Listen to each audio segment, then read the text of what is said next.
अस्सलाम वालेकुम, मैं हूं सईद अलवी और आप देख रहे हैं प्रोग्राम मजाक मुकालमा।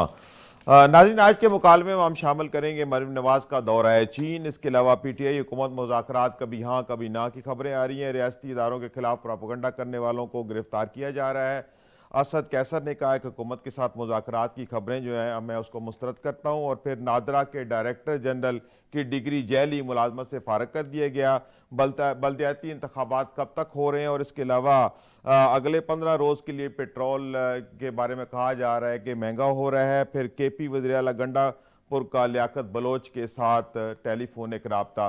मुल्क में पोलियो के 4 नए केसेस सामने आ गए हैं। चीन के साथ सी पैक और बिजली के माहदों पर नज़रसानी न होने की वजह से वर्ल्ड बैंक ने $500 मिलियन का जो फंड है बजट के लिए वो मनसूख कर दिया है। और इसके अलावा मुख्तलिफ खबरें हम इसमें शामिल करेंगे, जैसे शाम का दिफाई निज़ाम जो है वो तबाह करने के बाद इसराइल ईरान की तरफ पेशकदमी करने का ख्वाहिशमंद है। तो इस हवाले से गुफ्तगू का सिलसिला हम करेंगे। फिर मुझे प्रोग्राम में ज्वाइन करेंगे अकमल बारी, नायब सदर PTI पंजाब, बीबी वडेरी मेंबर पंजाब असम्बली नून लीग से इनका ताल्लुक है, और प्रोफेसर निज़ामुद्दीन माहिर तालीम है। तो बातचीत का सिलसिला शुरू करते हैं अकमल बारी साहब से। अकमल बारी साहब, ये आप मुज़ाकरात के हवाले से PTI और हुकूमत के साथ जो मुज़ाकरात का सिलसिला है, कभी कहा जा रहा है चल पड़े हैं, कभी कहा जा रहा है कि नहीं अभी नहीं चल पड़े, तो इस हवाले से ज़रा अपडेट करें, क्या सूरत हाल? जी बिस्मिल्लाहिर्रहमानिर्रहीम। यह का नाबोदो भैया का नसैन। सबसे पहले अलवी साहब आपका शुक्रिया। तो दूसरी बात यह है कि जो आपने कहा मुज़ाकरात, तो मुज़ाकरात के लिए कप्तान हमारे इमरान खान साहब ने एक टीम तश्कील दे दी हुई है, तो उस पर हम बहुत सीरियस हैं। तो लगता है ये जो मौजूदा हुकूमत है, ये जो मौजूदा सेटअप है वो सीरियस नहीं है, आए बाएँ हो रहा है। अभी तक तो कोई उसका ज़ीरो रिस्पॉन्स है। तो दूसरी बात यह है कि ये जो मज़ाकरात हैं ये तो मेरा ख्याल है असल इस्टेब्लिशमेंट से ही होंगे। ये तो बाख्तियार लोग नहीं हैं, ये तो बेख्तियार हैं बेचारे, ये तो कठपुतलियाँ हैं, खुद साख्ता हुकूमत है। तो मेरा ख्याल है ये आए बाएँ शाही होता रहेगा जब तक वो ना संजीदा हों। तो अब खान साहब ने, इनको खुश होना चाहिए कि खान साहब ने खुद गो हेड दे दिया है मुज़ाकरात के लिए। तो मेरा ख्याल है मुज़ाकरात ही हमारा आखिरी, जो मुल्क जिस जगह पे पहुंच चुका है उसका आखिरी हल जो है वो मुज़ाकरात ही हैं, तो होने चाहिए। अच्छा, ये 2 पॉइंट्स का बार बड़ा जिक्र किया जाता है कि मुज़ाकरात के अंदर, तो वो कौन से 2 पॉइंट हैं? देखिए आपको पता 2 पॉइंट वही हैं जो हम कहते हैं कि मैं हमारा जो मैंडेट है वो वापस करो, और दूसरा जो हमारे बेगुनाह हैं कैदी हैं जो हमारे सीरान उनको रिहा करो। अब तो तीसरा भी आ गया, आपको पता है वो जो 26 नवंबर वाला है उस पर हम इंशाल्लाह ताला उसको अब हमने कर दिया, उसका इस्गासा कर दिया, आज फाइल हो गया, तो कल लगेगा इंशाल्लाह। तो उस पर भी हमें इंसाफ चाहिए, क्योंकि वो जो शब खून मारा गया रात को, बेगुनाह लोगों को शहीद किया गया सैकड़ों की तादाद में, तो उनका कसूर क्या था? तो उनका ये जो सारा मामला है इनको इंसाफ देना होगा और देना पड़ेगा।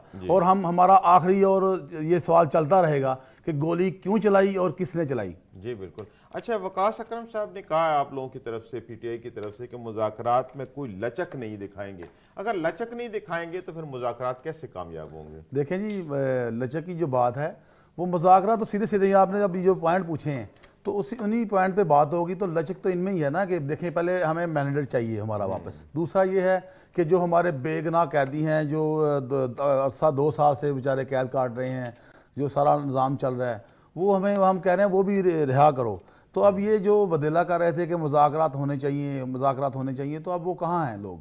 ये मेरा ख्याल है ये जो हुकूमत है ये वही है कठपुतली हुकूमत है, खुद साख्ता मजदूर कश हुकूमत जो है, जिसने बेरोज़गारी का जो बुरा हाल हो गया है बेरोज़गारी से, और दूसरा ये जो महंगाई से बुरा हाल है आवाम का, तो ये संजीदा ही नहीं है। तो ये जो इनको ये देखें ना, वो जो शोबाज साहब कहते थे शुरू में कि मैं अपने कपड़े बेच दूंगा आटा महंगा होने पे, अब तो कई चीज़ें उनको बेचनी चाहिए। अच्छा, बल्कि उन्होंने बारी साहब, ये मुज़ाकरात की जो बात आप कर रहे हैं तो इसका कोई ब्रेक थ्रू हुआ है, कहीं पे राब्ता हुआ है आपका किसी आपकी मुज़ाकराती टीम? देखें ये जो मुज़ाकराती टीम थी वो आज हमारे मयूर साहब कह रहे थे कि मेरे पास जो लोग फ़ायदे कहने आ रहे हैं, अभी तक कोई संजीदा नहीं गुफ्तगू चली। तो मेरा ख्याल है चलनी चाहिए, क्योंकि अब जो हमारा जो इस वक्त मुल्क पाकिस्तान है वो इस चीज़ का मुतमल नहीं है कि आगे कोई नई चीज़ें बने, कोई अल्लाह ना करे कोई, हम फिर वही पे हैं। हम नहीं चाहते कि श्रीलंका बन जाए या बांग्लादेश बने, हम चाहते हैं कि एक टेबल पे आके इसका हल निकाला जाए। अच्छा, जैसे ये मुज़ाकरात की एक सिलसिला चल निकला है, तो आप क्या समझते हैं कि इसमें कोई कामयाबी की चांसेस है? हुकूमत को आप संजीदा देख रहे हैं इसमें?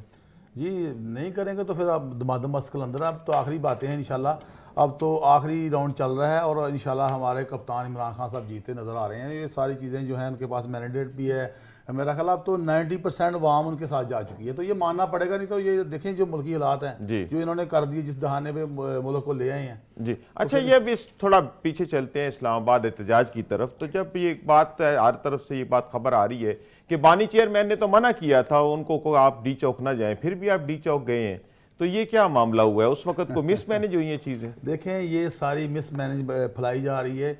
ये जो साजिशें हो रही हैं, खान साहब के हुक्म के बगैर कुछ भी नहीं होता। हमारी पीटीआई एक पेज पे है, खान साहब ही इसके लीडर हैं और वन ऑन ओनली खान साहब ही लीडर हैं। बाकी ठीक है, अपना अपना हर बंदा रोल कर रहा है। तो खान साहब के हुक्म पे ही सारे गए थे डी चौक और उन्हीं के हुक्म पे ये सारा काम हो रहा है। अच्छा, हालांकि इस बारे में कहा जा रहा है कि अली अमीन गंडापुर भी जो है वो भी एग्री नहीं थे डी चौक जाने के मामले में। उस वक्त आपको पता है कि बुशरा बीबी और गंडापुर के दरमियान इस बारे में बहस थी कि बुशरा बीबी कहती थी कि डी चौक जाना है, लेकिन गंडापुर इस पे नहीं एग्री थे। तो उस वक्त भी ये मसला तो चल रहा था, आप इसको माने ना माने, मामला तो एक था कि क़यादत का मसला बना हुआ था।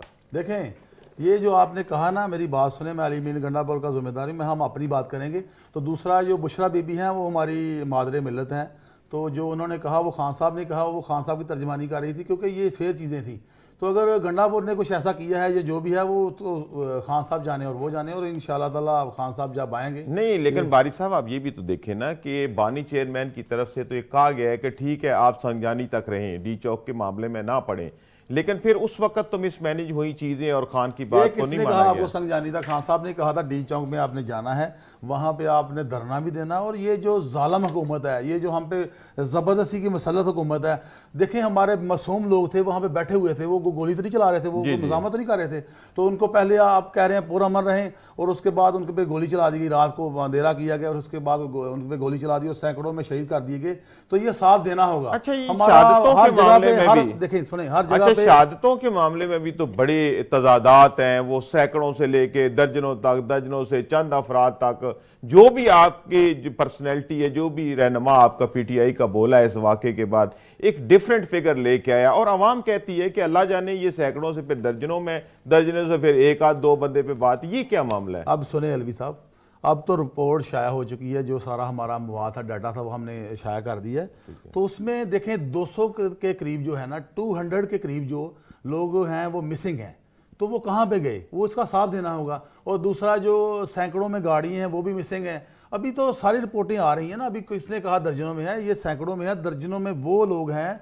हाँ, 12 लोग वो कहे गए हैं जिनकी लाशें हलफनामे पे मिली हैं, जिनसे बयान हल्फी लिया गया और उनको लाशें फिर वापस की गई, फिर डिलीवर की गई। वो 12 लोग हैं। अभी तो सैकड़ों में लोगों की जो है ना लाशें भी बरामद होनी है। उसके बाद जो शहीद किए गए हैं, मिसिंग हैं हमारे, उनको ये जो हुकूमत है, ये जो मांगे तांगे हुकूमत है, इनको जवाब देना होगा। हम फिर वही फिक्रा कहेंगे कि गोली क्यों चलाई और किसने के कहने पे चलाई। अच्छा बारी साहब, बात ये है कि सामने जो चीज़ें आ रही हैं ना, जैसे अगर इतनी ज़्यादा सैकड़ों लाशें थी तो वो कहाँ गई, कहाँ पे मौजूद, उनके लवाकिन किधर हैं? ये बात तो देखें ना, आम फहम बात है कि अब जैसे जैसे ये मिराजुल कुरान वाला वाक़या है तो 14 लाशों की वो बात करते हैं तो 14 लवाकिन मौजूद हैं, सारा कुछ, जनाजे भी हुए। तो आपकी जो इतनी बड़ी डेथ्स हुई हैं आप क्लेम करते हैं, तो इनकी फिर वो किधर हैं, लाशें किधर हैं, जनाजे किधर हैं? ये इसकी कहाँ से तस्दीक हो अलवी सकती है? साहब आप मेरी बात भी समझ रहे, जो लोग माओ के बेटे घरों से बाहर आए गए हैं, पंजाब से भी गए हैं, मेरा ख्याल है कुछ 100 के करीब तो गाड़ी पंजाब से है। तो लोग डरे हुए हैं। आपने देखे ना, आपने हमारे वहाँ पे निहत्ती पे गोली चला दी। तो किसके कहने पे वो वही बात कर रहा हूँ, अभी सारी चीज़ें बाहर आएंगी, ये कहीं छुपने वाली चीज़ें नहीं हैं। ये देखें रात को जो रात के अंधेरे में गोली चलाई गई, उसके बाद वहाँ से सबूत हटा दिए गए। और ये देखें ये कहाँ जाएंगे वो लोग जो घरों से निकल गए हैं, वो जो मिसिंग है। मैंने वही तो कह रहा हूँ कि अभी केस चलेगा और इसके बाद बड़ा कुछ होगा। अभी तो ये इंटरनेशनल मीडिया भी इसको आपको पता कवर कर चुका है, और जो इंटरनेशनल मीडिया की रिपोर्ट्स हैं वो तो बड़ी सनसनीखेज हैं। तो ये सारी चीज़ों को जवाब देना होगा। ये कोई फर्देबाद का काम नहीं है, ये आपको पता पूरी लेकिन टीम ये जो तजादात पाए जाते हैं ना आप लोगों के अपने ही रहनुमाओं के बयानात के अंदर, इसको भी बहुत ज्यादा हाईलाइट किया गया है, बहुत चीजें की गई हैं इसके ऊपर भी मेरी है। बात सुने, हम वही कह रहे हैं कि 12 लोगों को तो आपने डिलीवर दे दी वापस लाशें, जो बाकी लोग हैं वो किधर हैं? वो वहीं पे हैं। देखिए सैकड़ों में लोग हैं। ये तो सिर्फ समझने वाली बात है कि सैकड़ों में लोग हैं, इनका जवाब देना होगा। और जो गाड़ी हैं और चीज़ें कई कुछ है, तो ये अब हमने इसका केस फाइल कर दिया, इस्गासा हो गया है, उसका कल वो इंशाल्लाह प्रोसीडिंग होगी। उसके बाद ये मामला भी बहुत लंबा चलना है, जी। ये रुकने वाला मामला नहीं है। ये तो आपने फ़लस्तीन और कश्मीर से बुरा हाल कर दिया इसका। जी, जी। ये जो ऐसा लग नहीं रहा था कि ये हमारी फोर्सेस हैं या ये पाकिस्तान में ऐसा हो जाएगा, ये तो बिल्कुल अनबिलीव चीज़ें हुई हैं, अनबिलीवेबल चीज़ें हुई हैं। तो ये ऐसा होना नहीं चाहिए था। जी, जी। हम इसकी पुरजोर मजम्मत भी करेंगे और इंशाल्लाह ताला इसको ये जो ला की इनको इंसाफ भी लेके देंगे। ये हमारे कप्तान का हुक्म और ज़रूर होगा ये। जी जी जी नाज़रीन, यहाँ पे वक्त हुआ एक ब्रेक का, हाजिर होते हैं एक छोटे से वक्फे के बाद।